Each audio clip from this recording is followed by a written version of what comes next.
अऊज़ु बिल्लाहि मिनश शैतानिर रजीम। बिस्मिल्लाहिर्रहमानिर्रहीम। व अन्किहुल अयामा मिनकुम वस्सालिहीन मिन इबादिकुम व इमाइकुम। और निकाह कर दो।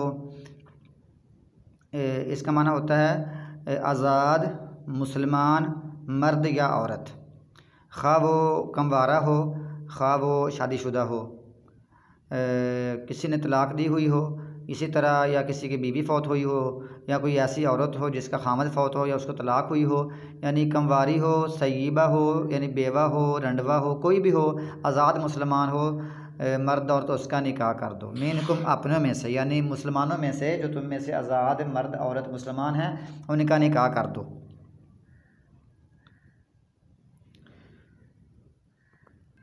यानी तुम में से मुराद ये है कि वो मुसलमान हों, गैर मुस्लिम ना हों, उनका निकाह कर दो। फिर निकाह के लिए ये है कि जो औरत है उसका निकाह तो उसका वली करेगा, और अगर कोई मसला बन जाए तो जो हुक्मरान है वो उसका वली है।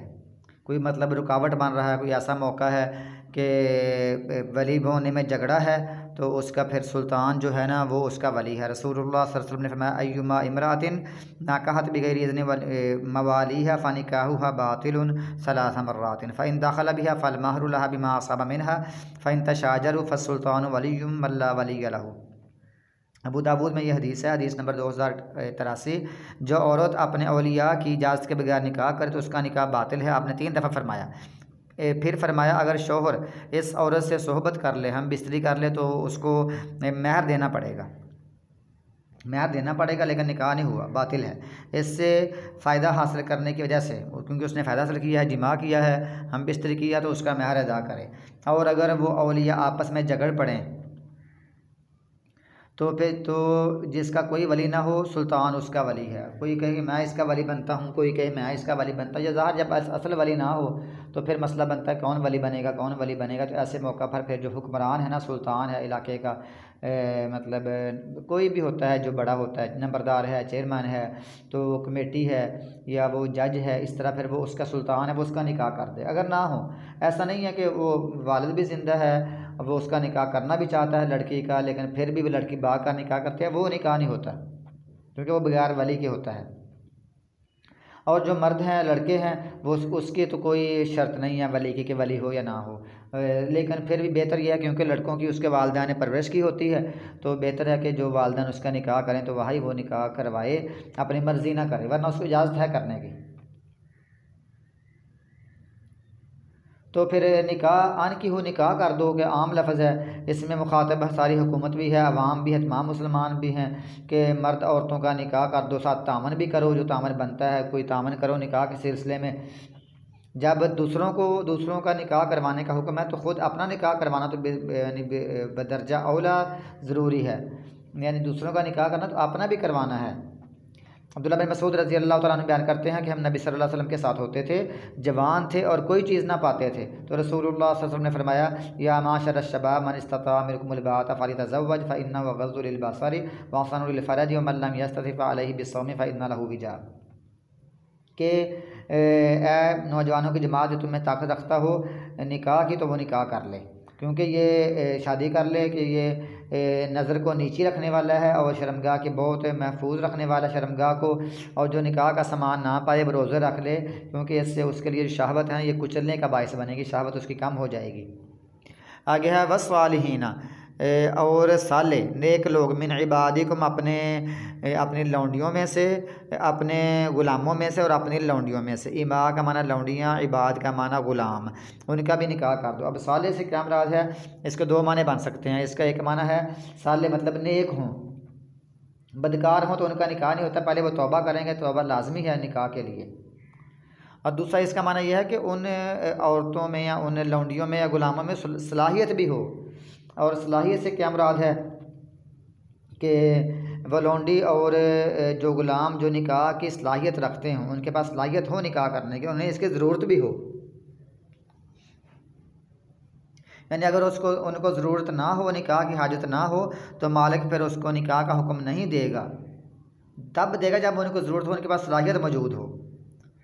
तो मतलब नेक भी हों और उनके पास सलाहियत मौजूद हो निकाह करने की, तब निकाह वो करेंगे। इन यकूनु फ़ुक़रा, अगर वो फ़कीर हैं, गरीब हैं, युग़निहिमुल्लाहु मिन फ़ज़लिही, अल्लाह ताला उनको अपने फ़ज़ल से गनी कर देगा। आम तौर पर तो ये मशहूर है ना कि जो लड़का गरीब है तो उसको वो उसकी निकाह में उसकी गुर्बत रुकावट है, लेकिन जो बातें करते हैं कि जब इसके पास है नहीं तो बीवी को कहाँ से खिलाएगा, तो उसका रिश्ता नहीं होता। अल्लाह ताला ने इस ख्याल का रद्द किया है, तरदीद की, फरमाया तुम जो लड़के हैं ना या औरतें हैं, मुजर्रद लड़के हैं, उनका निकाह कर दो, कंवारे हैं उनका निकाह कर दो, जो अकेले रहते हैं उनका निकाह कर दो, यानी कि बीवी नहीं है, या बीवी या दूसरा तीसरा भी इसका माना हो सकता है। अल्लाह उनको गनी कर देगा। अल्लाह के पास गैब के ख़जाने हैं, गैब की चाबियाँ हैं। अल्लाह ताला के पास बहुत रिज़्क़ है, वो जिसको चाहता है रिज़्क़ देता है। जैसे मसलन उसने शादी कर ली गुर्बत में, तो अल्लाह ताला उसको ऐसी बीवी दे, जो बीवी भी कोई फ़न जानती हो, कोई हुनर जानती हो, तो वो भी पैसा कमाना शुरू कर दे। कोई कपड़े सिलाई कढ़ाई कोई भी हो सकता है मसलन जायज़ काम, तो ये भी हो सकता है उसको अच्छा मशवरा दे। और ये भी हो सकता है कि अल्लाह ताला उसको औलाद दे, फिर औलाद भी बहुत सारा काम करना शुरू कर दे, तो घर में रिज़्क़ की फरावानी हो, तो लिहाजा वो हुक्म। वैसे भी रसूलुल्लाह सल्लल्लाहु अलैहि वसल्लम ने फरमाया है कि एक बंदे का खाना दो के लिए काफ़ी होता है। तो जब एक बंदा खाना खा रहा है तो उसके साथ बीवी क्यों नहीं खा सकती? एक बंदे खाना दो के लिए काफ़ी होता है। फिर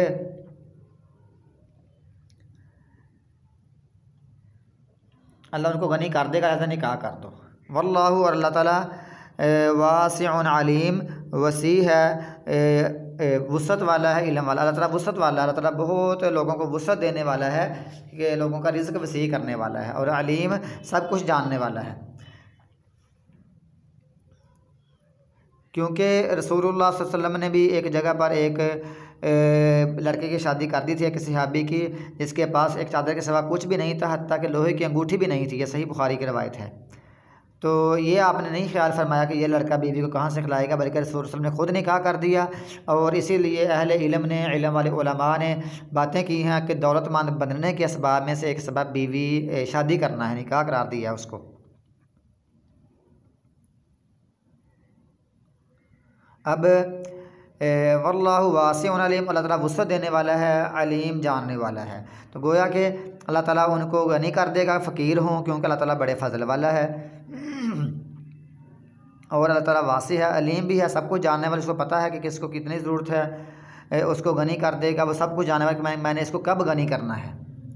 और फिर आगे है वलियस्ताफ़ी फ़िल्लज़ीना, और ज़रूर बहुत बचें वो लोग ला यजिदूना निकाहन, जो निकाह नहीं पाते, निकाह का सामान नहीं पाते, मतलब वो निकाह का सामान नहीं पाते, हालात साजगार नहीं है, मसलन रिश्ता नहीं मिल रहा, या महर के लिए महर कोई मुयस्सर नहीं उसके पास हक महर, या अगर गुलाम है तो उसका मालिक उसको इजाज़त नहीं दे रहा, या कोई और वजह हो सकती है कि वो निकाह नहीं कर सकता। ऐसे मौके पर अल्लाह फरमाता है वो हराम से बचने की बड़ी कोशिश करे, ना वो ज़ना करे, ना वो कौम लूत वाला अमल करे, ना वो इस्तिमना बिल यद करे, यानी हाथ का इस्तेमाल करे।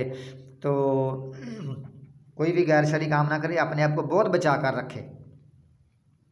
और इसीलिए फिर इसके बचाव के तरीके क्या हैं? वो इसमें है कि अपने निगाह नीची रखे, बिला इजाज़त किसी के घर ना जाए, ख़यालात को पाक रखे। ये सब इसमें आदाब शामिल है। जो बंदा किसी के घर नहीं जाएगा, निगाह नीची रखेगा और ख़यालात पाकीज़ा रखेगा, तो वो बाकी बुराई से भी बच जाएगा।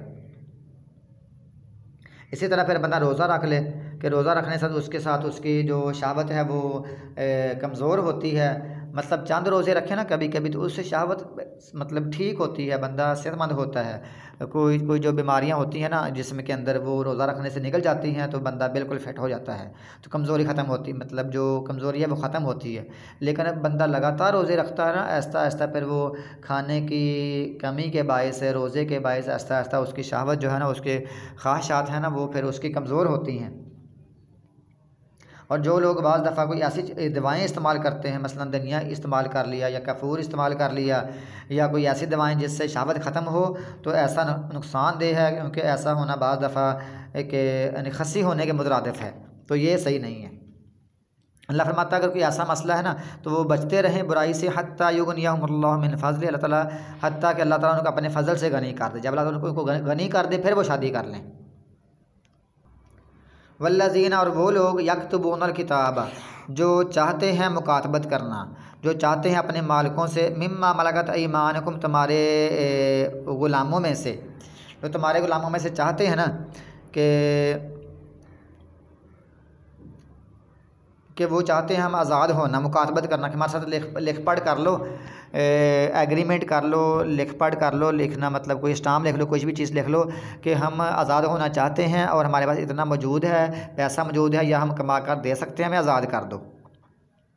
तो अल्लाह ताला फरमाता है, अल्लाह ने हुक्म दिया है फ़कातिबूहुम, उनके साथ मुकातबत कर लो, उनके साथ लिखत पढ़त कर लो ताकि वो आज़ाद हो जाएं। अल्लाह का हुक्म है ये।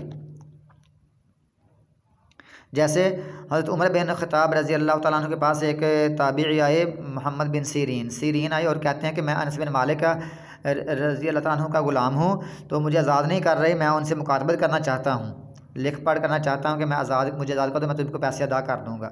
लेकिन हज़रत अनस ने इनकार कर दिया। तो उमर बिन ख़त्ताब रज़ी अल्लाह तआला अन्हु ने ये आयत पढ़ते हुए कि फ़कातिबूहुम, उनसे मुकातबत करो, ये आयत पढ़ते हुए उनको कोड़े मारे कि तुम मुकातबत क्यों नहीं कर रहे, जब बंदा आज़ाद होना चाहता है तुम आज़ाद करो उसको। तो साथ ये शर्त लगा दिया, इन आलिम तुम फ़ीहिम खैरा, अगर तुम जान लो उनमें कोई भलाई जानते हो तो तुम उनको उनसे मुकातबत कर लो। अब भलाई से क्या मुराद है? कि भलाई से मुराद ये है कि उनके पास इतनी ताकत हो, इस्तेदाद हो, इस्तात हो, कुव्वत हो, अमानत हो उसके पास कि वो कमाई करके कीमत अदा कर सकते हो। कि तुम जानते हो तो उनसे मुकातबत कर दो। ऐसा ना हो कि मुकातबत कर लिया, बाद में वो जान छुड़ाएँ और वो फिर बहाने मारें कि मेरे पास पैसे नहीं हैं, फ़लाँ है। फिर आज़ाद होने के बाद वो चोरी करना शुरू कर दें, ख़यानत करना शुरू कर दें, रोज़ी हराम कमाना करना शुरू कर दें, या वो मंगते बनकर, गदागर बनकर गदाई शुरू कर दें। तो ऐसा नहीं है, फिर मुसलमानों पर बोझ बनेंगे, माशरे पर। लिहाजा अगर तुम्हें यानी समझ आती है कि ये कमा कर दे सकते हैं, मेहनत मजदूरी करके पैसे अपने अदा कर सकते हैं, तो फिर उनको लिख कर दे दो, उनको आज़ाद कर दो। फिर यही नहीं, फिर आप फरमाया आतूहुम मिम्मा लिल्लाहि आताकुम, और दो, आतू का माना दो, हम उनको मिम्मा लिल्लाहि, अल्लाह के उस माल से जो उसने दिया है तुमको। कुम का माना होता है तुमको, आता माना दिया है, अता याति का माना होता है आना, और आता युति का माना होता है देना। दिया है तुमको, अल्लाह ताला ने तुमको रिज़्क़ दिया है, माल दिया है, तो तुम अब उसमें से ग़ुलामों को भी दो। इसका यह है कि जब मुकातब यानी ग़ुलामों ने तुम्हारा सारे जो तुमसे उनसे बात हुई है आज़ाद करने की कि मुझे 2 लाख या 5 लाख रुपया तो तुम्हें आज़ाद कर दूँ, जो तेरा मार्केट में रेट बनता है। अब उसने 5 लाख रुपया ग़ुलाम ने आज़ाद मतलब अदा कर दिए। अदा करने के बाद अल्लाह ताला फरमाता है अब तुम उनमें से फिर उनको वापस भी कुछ दे दो। इसके माना यह है वापस कुछ दे दो। एक ये है जो तुमने पहले तय किया ना 5 लाख, उनसे कहो ठीक है 5 लाख तुम्हारा तय हो गया, मार्केट में रेट तुम्हारा यही है, लेकिन मैं तुमसे 4 लाख दूंगा, लाख मैंने तुझको दिया पहले ही, ठीक है ना, मैं लाख नहीं लूँगा। इस हिसाब से अल्लाह फरमाता उनको दो, अल्लाह ने तुमको दिया हुआ है। फिर इसके लिए कि अब वो मुकातबत हो गई है, अब उसका काम है कि वो मेहनत मजदूरी करके अपने पैसे जो उस पर उसके ज़िम्मे हैं वो अदा करे, जो उसका रेट लगा था उसके पास उसके ज़िम्मे है, वो मालिक को अदा करे। फिर अदा करने के लिए रसूलुल्लाह सल्लल्लाहु अलैहि वसल्लम ने फरमाया कि तीन आदमियों की मदद अल्लाह ताला पर हक़ है, अल्लाह पर लाजिम है कि इनकी मदद करे। नंबर 1 वो मुकातब, वो बंदा ग़ुलाम जो अदायगी का इरादा रखता है, अल्लाह ताला उसको ज़रूर उसका तामन करेगा और उसको इतना उसको तौफ़ीक देगा कि अपना वो पैसा जो कर्ज़ है उसके ऊपर है ना उसको अदा कर दे। एक बंदा वो होता है। दूसरा जो बंदा निकाह करने वाला जो हराम से बचने का इरादा रखता है, वो कहता है मैं निकाह करूँगा क्योंकि मैं हराम से बचूँगा, इस अंदाज से बुराई से बचूँगा, बदकारी से बचूँगा, अल्लाह उसकी मदद करेगा। और तीसरा वो मुजाहिद जो मुजाहिद फ़ी सबीलिल्लाह होता है। और ग़ुलामी के बारे में ना अल्लाह ताला ने स्पेशल फरमाया है कि वफ़िर रिकाब सदक़ात से भी ग़ुलामों का आज़ाद बंदा कर सकता है, क्योंकि ये गर्दन आज़ाद करना बहुत बड़ा नेकी का काम है। और फिर हुकूमत उसकी मदद कर सकती है, जैसे कि हज़रत आयशा रज़ी अल्लाह तआला अन्हा ने बरीरा के लिए, जो हज़रत बरीरा थी रज़ी अल्लाह तआला अन्हा, उसको भी पैसे देकर उसने भी इमदाद के लिए हज़रत आयशा से दरख्वास्त की थी, और हज़रत आयशा ने पूरी की पूरी रकम यकमुश्त अदा करके उन्हें ख़रीद लिया और बाद में उसको आज़ाद कर दिया। आप फिर ये बात याद रखें कि नबी सल्लल्लाहु अलैहि वसल्लम के दौर में, उस दौर में 3 किस्म के ग़ुलाम होते थे। एक वो जो आज़ाद थे लेकिन किसी ने गवाह कर लिया, ग़ुलाम बना लिया, यानी ज़बरदस्ती ग़ुलाम बना ली। दूसरे वो थे जो नस्लों के हिसाब से चले आ रहे थे, नस्ल ग़ुलाम चले आ रहे थे। तीसरे वो जो जंगों में गिरफ़्तार होते थे, और लेकिन इस्लाम ने इसको ममनू करार दिया, ग़ुलाम बन सकते हैं, हो सकते हैं। और इसको फिर लेकिन आज़ाद करने की बड़ी तरगीब दी, आज़ाद करने का सवाब बड़ा है। बहुत सारी अहादीस इस मौजू पर आती हैं। मसलन रसूलुल्लाह सल्लल्लाहु अलैहि वसल्लम ने फरमाया मन आतका रकबतन मुमिनतन आतकल्लाहु बिकुल्लि उज़्विन मिन्हु उज़्वन मिनन नार हत्ता युअतिका फ़रजहु बिफ़रजिही। तिरमिज़ी शरीफ में हदीस है कि रसूलुल्लाह सल्लल्लाहु अलैहि वसल्लम ने फरमाया कि अगर कोई बंदा किसी मोमिन को आज़ाद करेगा, किसी मोमिन गुलाम को, अल्लाह ताला उसके हर उज़्व के बदले उसका उज़्व जहन्नम से आज़ाद करेगा, हत्ता कि शर्मगाह के बदले शर्मगाह को आज़ाद करेगा। लेकिन इस मतलब गैर मुस्लिमों ने इसको बिल्कुल ही सिरे से ममनू करार दे दिया। अब वो जंगों में जो कैदी बनते हैं, औरतें बनती हैं, उनके पास जाती हैं, मफतू कौमें फ़ातह कौम के पास जाती हैं जब औरतें बच्चे उनके, तो खा वो मुस्लिम हो खा वो गैर मुस्लिम हो, लेकिन जो फ़ातह है ना वो किसी गैर मुस्लिम की या मुस्लिम औरत की, वो कितने लोग उसके फ़ौजी उसकी इज़्ज़तें लूटते हैं, उसको तंग करते हैं, क्या कुछ करते हैं। उनसे बेहतर इस्लाम की ग़ुलामी है कि इस्लाम में आकर ना वो बंदा जब उसकी कोई औरत उसकी लौंडी बन गई, लौंडी के फिर अलग हकूक़ हैं। मसलन कि अल्लाह ताला ने इसके ज़रिए से ना फिर अल्लाह ताला ने इसको कहा है कि ये जायज़ काम है, शादी करके बीवी के साथ या लौंडी के बंदा हम बिस्तरी कर सकता है, लेकिन उस औरत के फिर हकूक़ हैं। मसलन उससे पैदा होने वाली औलाद, अब वो जो लौंडी से औलाद पैदा होगी ना, वो भी बाप की वारिस होती है। बीवी से मतलब उस पैदा होने वाली बीवी से पैदा होने वाली औलाद की तरह बाप की वारिस होती, मतलब किसी लौंडी से बच्चा पैदा हो गया, अब जो भी चीज़ है ना उस बंदे की, वो अब उसका बच्चा उसका वारिस बन जाएगा। खा वो लौंडी से उसका वारिस बनेगा, उसकी ज़मीन जायदाद का हिस्सेदार बनेगा। फिर ये भी है कि जब जैसे ही वो माँ बन गई, तो अब माँ बनने के बाद वो अगर उसका खामद ये मतलब उसका मालिक ये फ़ौत हो गया तो ख़ुद ब खुद आज़ाद है। फिर ये भी है जिसके पास लौंडी है तो उसके वारिस आएंगे, लौंडी के वारिस आएंगे और इस बंदे से उससे अपना कोई रेट वगैरह तय करके अपनी उस लौंडी को या उस ग़ुलाम बच्चे को ख़रीद कर आज़ाद करा के ले जा सकते हैं। ये भी हैं, यानी इस्लाम ने बड़ा इसका कानून और ज़ाब्ते बनाए हैं और इसके लिए आज़ाद करने की बड़ी तरगीब दी है। गोया कि उन लोगों की जो बुराई है, बदकारी है औरतों के साथ, मफतू लोगों के साथ, उनसे हमारे इस्लाम की ग़ुलामी बेहतर है। और इस्लाम की ग़ुलामी में बड़े शरीयत के असूल हैं और ग़ुलामों को बहुत सारे तहफ़्फ़ुज़ दिया इस्लाम ने। अब आगे है जो लौंडियाँ बन गई हैं उनको अल्लाह ताला फरमा रहा है कि मालिकों को वला तुकरिहु, और ना तो मजबूर करो, फ़तयातिकुम अपनी लौंडियों को, लल बिगाई बदकारी पर, इन अरादना तहस्सुनल लितबतगु, अगर वो चाहती हैं पाक साफ़ रहना, लितबतगु ताकि तुम चाहो, ताकि तुम कमाओ, अरादल याद दुनिया का सामान, दुनिया के फ़ायदे के लिए तुम अपनी लौंडियों को बुराई पर मजबूर ना करो। अगर वो ख़ुद ही बुराई करती हैं तो फिर तो उनको मजबूरी बनती नहीं है ना, फिर बंदा उनको क्योंकि है ही बुरी हैं तो उनको मालिकों ने क्या मजबूर करना है कि बुराई करो। जो औरतें पाक साफ़ रहना चाहती हैं ना, अल्लाह का फरमा रहा है तुम उनको मजबूर ना करो कि बुराई करें। फिर ये शर्त नहीं है कि अगर वो चाहती हैं, अगर नहीं चाहती तो फिर वो उनको करवाते रहो, नहीं, बल्कि इसका माना ये बनता है, ये असल में वाक़या बयान किया जा रहा है कि उनको मजबूर करो ही ना, उनको बुराई पर मजबूर ना करो और उनको बुराई करने भी ना दो, उनको पाक साफ़ रहने दो। मसलन जाबिर बिन अब्दुल्ला बयान करते हैं रज़ी अल्लाह तआला अन्हुमा कि अब्दुल्ला बिन उबई बिन सलूल की एक लौंडी का नाम मुसीका था और दूसरी का नाम अमीमा था। वो उनसे बदकारी करवाया करता था, वो उन्हें बदकारी पर मजबूर करता था। इन दोनों ने इसकी शिकायत रसूलुल्लाह सल्लल्लाहु अलैहि वसल्लम के पास की तो अल्लाह ताला ने यह नाज़िल फरमा दी कि अपने लौंडियों को सिर्फ पैसे की खातिर मजबूर ना किया करो, बदकारी पर मजबूर ना करो। यानी गोया कि मना कर दिया गया है कि किसी को मजबूर करना, किसी से ना करवाना। जैसे अल्लाह ताला ने फरमाया है कि जब तुम सफ़र में हो तो अगर तुम्हें डर हो ना तो कसर कर लिया करो। अब इसका माना ये नहीं है कि अगर कसर हो, ये भी एक वाक़या बयान कर दिया कि उस दौर में खौफ का मसला था, तो अब खौफ का मसला बेशक ना भी हो लेकिन फिर भी बंदा सफ़र में कसर कर सकता है। गोया कि ये इन शर्तियाँ नहीं है, ये जो इन आया है ना मतलब इस आयत में इन आराधना, इन का माना वाक़या बयान करने के लिए है। और इस तरह इन खिफ्तुम याफ्तिनकुमुल्लज़ीना कफ़रू, मतलब सफ़र का मामला, तो वहाँ भी ये है कि वाक़या बयान करने के लिए है। खौफ का मामला हो तो कसर कर सकते हो, लेकिन आम हालात में भी कसर कर सकते हो। इसी तरह औरतों को वाक़या यह है कि उनको तुम मजबूर नहीं कर सकते बुराई पर, ना ही वो खुद बुराई करें। और फिर यह भी है बाज़ दफ़ा ऐसा होता है कि मुमकिन है कि वो लौंडियाँ बुराई मतलब करना चाहती हों, करती हों, लेकिन जिससे मालिक कह रहा है कि उससे बुराई करो, उससे ना चाहती हों, उनका दिल किसी और जगह पर करता हो, लेकिन मालिक उनको किसी और जगह पर मजबूर कर रहा हो पैसे की खातिर, अल्लाह फरमाता है उनको मजबूर ना करो। गोया कि मसला ये है कि उनको ना बुराई नहीं करने देनी।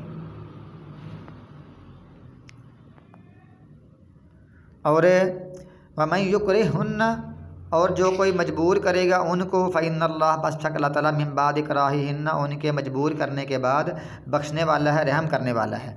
अब इसका एक माना तो ये है ना कि जो लौंडी को ज़ना पर मजबूर करे, अब लौंडी मजबूर है बेचारी, तो उसको बेचारी बेशक मजबूरी हो लेकिन साथ लज्जत मज़ा तो आता है, लज्जत आती है साथ है, क्योंकि ये इंसानी फितरत में शामिल है। तो अब ये है कि इसके बाद मजबूरी के बाद अल्लाह ताला इनको ना, क्योंकि ये खुद की ख्वाहिश नहीं है, अल्लाह ताला इनको माफ़ करने वाला है, रहम करने वाला है, क्योंकि ये मजबूरी में ऐसा हुआ है। और दूसरा इसका माना यह है कि जो बंदा इनको मजबूर करता है ना बुराई पर, इनका मालिक अगर वो तौबा करे तो ये मजबूर करने के बाद भी अगर वो तौबा करे तो अल्लाह ताला ऐसे बंदों को भी माफ़ करने वाला है, रहम करने वाला है। गोया कि तौबा शर्त है। मजबूर करने वाले जो बंदे हैं, मालिक हैं लौंडियों के, अल्लाह उनको भी माफ़ करेगा अगर वो तौबा करेंगे। और जो लौंडियाँ मजबूर हैं तो मजबूरी की हालत में उन्होंने ज़िना बदकारी कर ली तो अल्लाह उनको भी माफ़ करने वाला है। आगे है वलक़द अंज़लना और यकीनन हमने नाज़िल किया इलैकुम तुम्हारी तरफ आयात मुबय्यनात वाज़े आयात। मसलन मिनल्लज़ीना और मिसाल उन लोगों में से, उन लोगों की जो गुज़र गए तुमसे पहले, उनमें से भी कुछ मिसालें बयान की हैं। हमने तुम्हारी तरफ ये कुरान पाक उतारा है, ये आयात उतारी हैं मुबय्यनात बड़ी वाज़े हैं। और ये जो ना मुबय्यन इसका माना होता है ख़ुद भी अल्लाह ताला की आयात वाज़े और आसानी से समझ में आ सकती हैं। और दूसरा इसका माना यह है कि इन आयात को ये मुबय्यनात खूब वाज़े करने वाली हैं, अल्लाह ताला के अहकामात को और फ़रामीन को खूब वाज़े करने वाली हैं ये। और इन आयात से मुराद जो है ना आयात मुबय्यनात वो तमाम आयात हैं।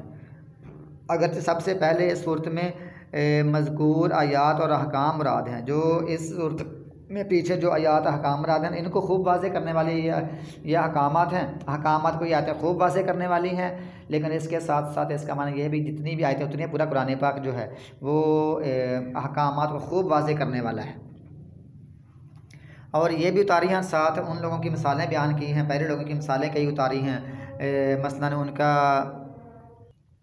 यानी तो तुमसे पहले लोग गुजरे हैं ना, उनकी मिसालों में से कुछ मिसालें बयान की हैं, कुछ अहवाल बयान किए हैं, ये भी हमने उतारा है। यानी जैसे पहली उम्मतों में ये था मतलब बदकारी की हद क्या थी, किसास का मसला, फहाशी के रोकथाम के लिए उसका मसला, फिर और भी कई हालात हैं। मसलन हज़रत आयशा पर तोहमत का वाक़या, मरियम अलैहिस्सलाम पर यहूदियों के बहतान, यूसुफ अलैहिस्सलाम पर अज़ीज़ मिस्र के बहतान, इस तरह अज़ीज़ मिस्र की बीवी के बहतान, ये सारे मामलात इससे मिलते जुलते हैं। तो ये हमने बयान किया, ये हमने तुम पर उतारा है। यानी हमने आयात उतारी हैं जो हकामात को वाज़े करने वाली हैं। तुमसे पहले लोगों के कुछ किस्से, हकामात, अहवाल बयान किए हैं, और एक नसीहत उतारी है लिलमुत्तकीन, और ये नसीहत है बचने वालों के लिए, डरने वालों के लिए, यानी डरने वालों के लिए और नाफरमानी से बचने वालों की नसीहत है। और जो बंदा अल्लाह का खौफ नहीं करता ना, उसको इससे कोई नसीहत हासिल नहीं होती। नसीहत मिलती है जो बंदा अल्लाह से डरता है, उसको यहाँ से समझ आती है कि इस नसीहत के कितने फ़ायदे हैं।